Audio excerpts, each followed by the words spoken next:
பள்ளிக்கோடு கிராமத்தில் ஏழை மாணவர்கள் படிப்பதற்காக அமைந்திருக்கிறது புனித கபிரியேல் தொடக்கப்பள்ளி மற்றும் மேல்நிலை பள்ளி. சுற்றிலும் ஏராளமான மதில் சுவர், முகத்தில் பெரிய இரும்பு கதவு, உட்புறம் அழகான வடிவமைப்பில் விசாலமான வகுப்பறைகள், திறமையான ஆசிரியர் பெருமக்கள். திங்கள் மற்றும் செவ்வாய்க்கிழமைகளில் பரதநாட்டியம், வியாழக்கிழமை அபாகஸ், வெள்ளிக்கிழமை கராத்தே, மாணவர் மன்றம், ஜெயாசி, மாணவர்கள் தங்கள் திறமைகளை வெளிப்படுத்தும் காலை வழிபாடு நிகழ்ச்சிகள், ஒரு ஏக்கர் பரப்பளவில் விளையாட்டு மைதானம் என அத்தனை வசதிகளும் ஒருங்கே இடம் பெற்று மாணவர்களுக்கு கல்வி கற்கும் ஆர்வத்தை தூண்டுகிற அமைதியான சூழலோடு காணப்பட்டது. உணவு இடைவேளை நேரம் மதியம் 1 மணி. வாசலில் நிழல் ஆடியது. யார் என்று ஏறிட்டு பார்த்தார் தலைமை ஆசிரியர் சந்திரசேகர்.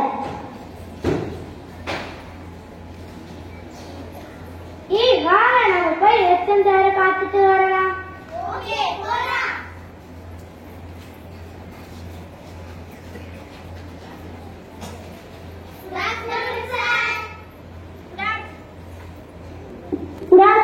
இன்னைக்கு நடத்திய பாடங்கள் எல்லாம் புரிந்ததா? எல்லாம் புதிய பாடங்களாக இருந்தது சார். Very good. வீட்டுக்கு போய் மறுபடியும் வாசிச்சு மனசுல ஏற்றிக்கிறேன். நீங்க எல்லாரும் பாடத்தை நல்லா புரிஞ்சு படிச்சு நிறைய மார்க் எடுக்கணுங்கிறதான் என்னோட எதிர்பார்ப்பு. Okay sir. வாங்க. மாலை வகுப்புகள் மற்றும் விளையாட்டு பயிற்சிகள் முடிந்து எல்லா மாணவர்களும் பள்ளியை விட்டு வெளியேறிய சமயம் தலைமை ஆசிரியரின் அறையில் சில பேர் நுழைந்தனர். ஆசிரியர்களே, தலைமை ஆசிரியர் அறைக்குள் சில பேர் நுழைந்தார்கள். நாம் சற்று நேரம் பக்கத்து அறையில் காத்திருப்போம்.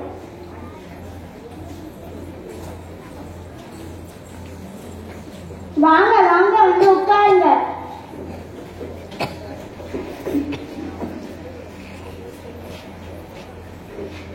நேரடியாக விஷயத்துக்கு வரும். எங்களை எல்லாம் சாதாரண ஆளுன்னு நினைச்சீங்களா? இவ்வளவு பேரும் ஒன்னா சேர்ந்து உங்கள்கிட்ட கேட்டுதோ? நீங்க பாட்டுக்கு அலட்சியமா இருக்குதுங்களே. பள்ளிக்கூடம் திறந்து ஒரு வாரமாவது இன்னும் எங்களுக்கு நல்ல பதில் வரலையே. இந்த வருஷம் கண்டிப்பா நீங்க சம்மதிக்கணும். எங்க ஃபேக்டரி எம்டி கிட்டயே கேட்டோமே, அவர் உங்ககிட்ட சொல்லலையா?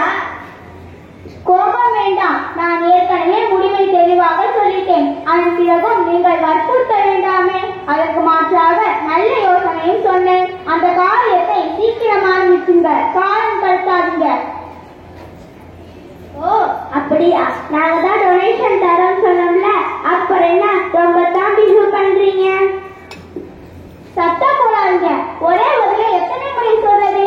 இனி என்னால் எதுவும் செய்ய முடியாது. எல்லாத்தையே அதிகாட்டம் போடுறீங்க, அப்புறம் பின்விளைவு சந்திக்க வேண்டி இருக்கும்.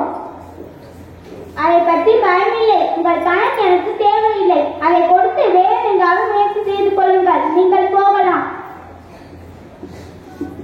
உங்கள் வேலைக்கு ஆபத்துவிடும். நீ உங்ககிட்ட பேசி புண்ணியோட வாத்தியாரு எங்க யார பார்க்கணும்னு எங்களுக்கு தெரியும். அங்க இருந்த ஆர்டர் போட வைக்கிறோம். உங்களுக்கும் சேர்த்து ரேட்டு வச்சாதான் நீங்க சரிபட்டு வருவீங்க. நீங்க எங்க வேணாலும் சொல்லிக்கோங்க, என்ன வேணாலும் பண்ணிக்கோங்க. அதை பற்றி இந்த சந்திரசேகர் கவலைப்பட போவதில்லை. ஏற்று சீக்கிரத்துல சந்திரசேகர் மந்தசேகராக ஆக உங்களுக்கு நிச்சயம். வாருங்கள், நம்ம எல்லாரும் போகலாம்.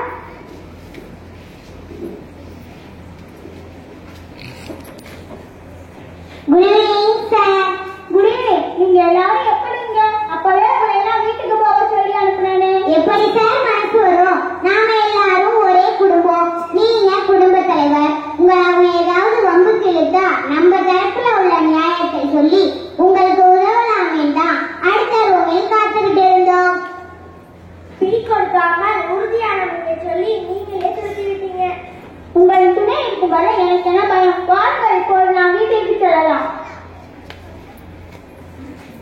அலுவலரின் உதவியாளர் ஒருவர் வந்து தலைமை ஆசிரியருக்கு குடிக்கிறார்.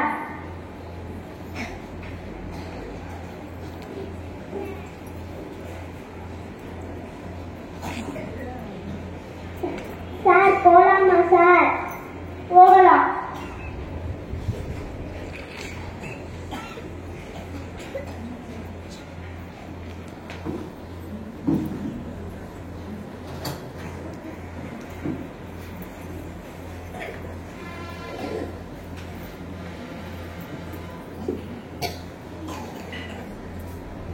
காட்சி 2. வட்டார கல்வி அலுவலரின் அறை. வணக்கம், உட்காருங்க. நம்ம வட்டாரத்துல மற்ற பள்ளிகளை பத்தி எந்த புகாரும் இல்ல. ஆனா அவங்கள பத்தி அடிக்கடி புகார் வருது. போன வருஷமும் இதே மாதிரி நிறைய ரிப்போர்ட்கள் விசாரிக்கிறேன்னு மனுப்பி எழுதிட்டேன். ஏன் இப்படி பிடிவாதம்? உண்மைதான் சார். பள்ளிக்கூட நலனுக்காக கொஞ்சம் கண்டிப்போடு நடந்து கொள்கிறேன். மற்றபடி வேறு எதுவும் இல்லை சார். வழக்கம் போல் கட்டணத்தை வாங்கிக்கிட்டு அந்த முதலாளிங்க பிள்ளைங்களை சேர்த்துக்க வேண்டியதுதானே. வீணாக எதற்கு முரண்டு பிடிக்கணும்? அது மட்டும் முடியாது சார், மன்னிக்கணும். இதற்கு என்னால் சம்மதிக்க முடியாது. பள்ளிக்கூட கட்டண நிதின்னு நன்கொட வேலை தரேங்கிறாங்க. நமக்கு லாபம் தானே. இவ்வளவு நாள அந்த நன்கொடை பணத்தை வாங்கிட்டு அந்த பணக்கார பசங்களுக்கு சீட் கொடுத்தது உண்மைதாங்க. நல்லா படிப்பாங்கன்னு நினைச்சோம். ஆனா அந்த பசங்க இங்க வந்து சேர்ந்தும் கூட ஒழுங்கா படிக்கல, பாஸும் ஆகல. அதனால +2 ரிசல்ட் 100% 90%க்கு குறைஞ்சிருச்சு. பணத்தை கட்டி சேர்த்தா மட்டும் போதுமா? முழு ஈடுபாட்டுடன் பேருங்கிற எண்ணம் துளி கூட அவங்ககிட்ட இல்ல சார். அவங்களால நம்மளோட பள்ளிக்கூட பேர் தான் கெட்டு போயிடும். அதனாலதான் போன வருஷத்துலேருந்து அந்த மாதிரியான பணக்கார பசங்களை அனுமதிக்கல. அதற்கு பதிலா நம்ம பள்ளிக்கூடத்துல சேர்ந்து நிறைய மார்க் வாங்க வேண்டும் என்று ஏற்கனவே இருக்கிற ஏழை மாணவர்களுக்கு கல்வி கொடுக்கலாம்னு முடிவெடுத்து போன வருஷத்துலேருந்து அது நடைமுறைப்படுத்தி இருக்கோம் சார். கூடுதலான தொகை நன்கொடையாக வரும்போது நமக்கு நன்மை தானே. அதற்கு ஏன் முட்டுக்கட்டை போடணும்? அப்படி பணபலம் உள்ளவங்க பக்கத்து டவுன்ல இருக்க பெரிய பள்ளிக்கூடத்துல சேர்ந்து அவங்க ஆசையை தாராளமா நிறைவேற்றிக்கலாமே. 10ஆவதுல குறைவான மார்க் வாங்கியதால வலுக்கட்டாயமாக வெளியேற்றப்பட்ட பிள்ளைகளுக்கு நாம் வாய்ப்பு கொடுத்தா நமக்கு தான் ஆபத்து. இங்க இடம் கிடைச்சிருச்சுங்கிற மனப்புல ஒழுங்கா படிக்கல, ரிசல்ட்டும் தெரிஞ்சிடும். நம்ம பள்ளியோட பேரை கெடுத்துக்க வேண்டாம்னு தான் நான் சம்மதிக்கல. ஏற்கனவே ஏழ்மை, வருமானத்துக்கும் வழி இல்ல. அப்புறம் இங்கு கூடுதல் கட்டணம் கட்டி எப்படி படிக்க முடியும்? சரியான கேள்வி. அதற்கும் நான் வழி கண்டுபிடிச்சிட்டேன். ஆமாம் சார். விண்ணப்பங்களை படித்த பின் அந்தந்த கிராமத்துக்கு போய் அந்த மாணவர்கள் படித்த உயர்நிலை பள்ளி ஆசிரியர்களிடமும் மாணவர்களின் பெற்றோரிடமும் மாணவர்களின் குறைநிலையை பற்றி விசாரிப்போம். எந்த குறையும் இல்லாத 10ஆவது நிறைய மதிப்பெண்கள் எடுத்த ஒழுங்கா படிக்கிற 15 பேரை தேர்வு செஞ்சுதான் சார் சேர்த்துக்கிறோம். அவங்க கிட்ட நம்ம கட்டண பணம் கூட வசூலிக்கிறது இல்ல.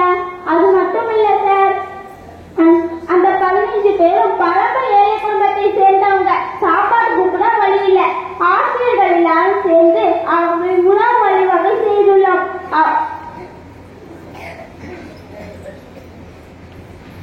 இதை நான் தற்பெருமைக்காக சொல்லல சார். இவ்வளவு தூரம் விசாரணைக்கு வந்த பிறகும் உங்ககிட்ட மறைக்க விரும்பல.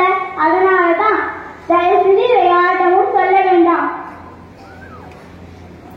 சபாஷ், ரொம்ப நல்ல காரியம். இந்த 2 காரியத்தை தொடர்ந்து செய்யலாம்னு முடிவெடுத்துட்டோம்.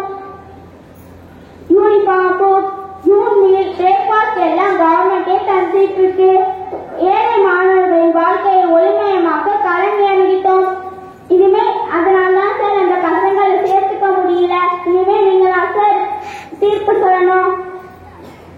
பல்லே பல்லே, உங்களின் பெருந்தன்மையை நான் மிகவும் பாராட்டுகிறேன். இப்ப முழு விவரமும் தெரிஞ்சுக்கிட்டேன். இனி நானும் உங்களுக்கு உறுதுணையா இருக்க சம்மதம் அளிச்சுட்டேன். என் பங்கு தொகையும் இனி உண்டு. ஏராளமான எதிர்பார்ப்புகளுக்கிடையே போராடி ஜெயிச்சுக்கிட்டு இருக்கீங்க.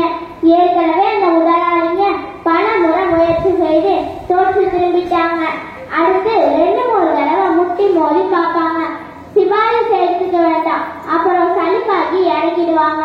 நீங்களும் உங்க பள்ளி